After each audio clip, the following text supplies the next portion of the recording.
Yıl olsun. Bizning konkursluk nomerimiz balаны beşikке салуу жөрөлгөсү. Кыргыздар сат боюнча жаңы төрөлгөн баланы bir ay өтпөй бешикке салышат. Анын өз жөрөлгөлөрү, өз ырымдары бар. Бешик акчадан, телден, талдан, теректен жана башка дарактардан жасашат. Бешик той жаңы төрөлгөн баланын ата-энесинин үйүндө өтөт. Тойго баланын чоң энелери, тайнелери, анын бир туугандары, кыз келиндер жана байбичелер катышышат. Бешик тойго келгендер балага деп кийим кече, мал алып келишет.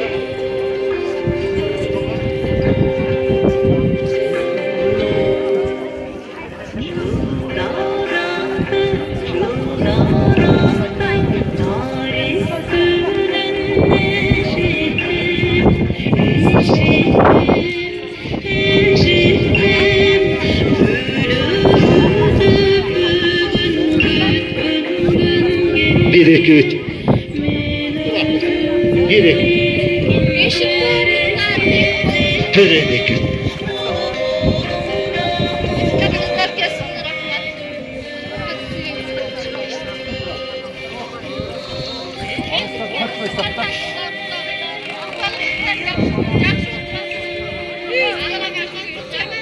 Mikrofon işteye çıtat. Амансыздарбы, кадырлуу коноктор. Бешик тойго куш келипсиздер. Бешик байыртадан келе жаткан улуттук таберик. Кыргыз болуп жаралганы эң жакшы тилек ниет кылган. Ал бешик алуу, бешик берүү тилеги.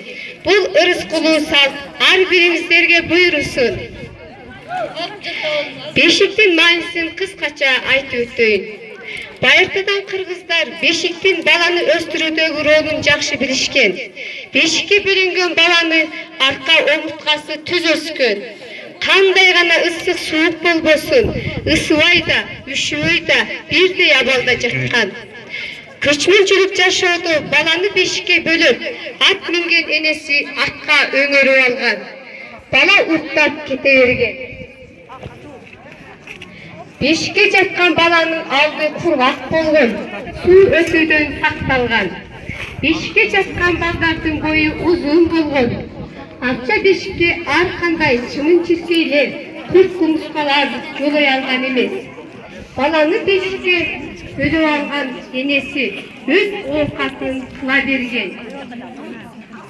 Баланы акырын бермектеп турушу жана анын кулагына бешик ырынын угулушу, анын дене боюнун акыл эсинин, угул сезиминин өсүшүнө, кулагынын ачылышына, сезимтал болушуна шарт түзгөн. Бешик баланы эмизүүгө өтө ыңгайлуу болгон. Мына ушул кыргыз бешиги бүгүн биздин алдыбызда. Анда бешик тоюңуздар кут болсун. Toydu başlap berүү үчүн сөздү тайынеге беребиз. Келиңиz тайыны кыз келиндериңиз менен.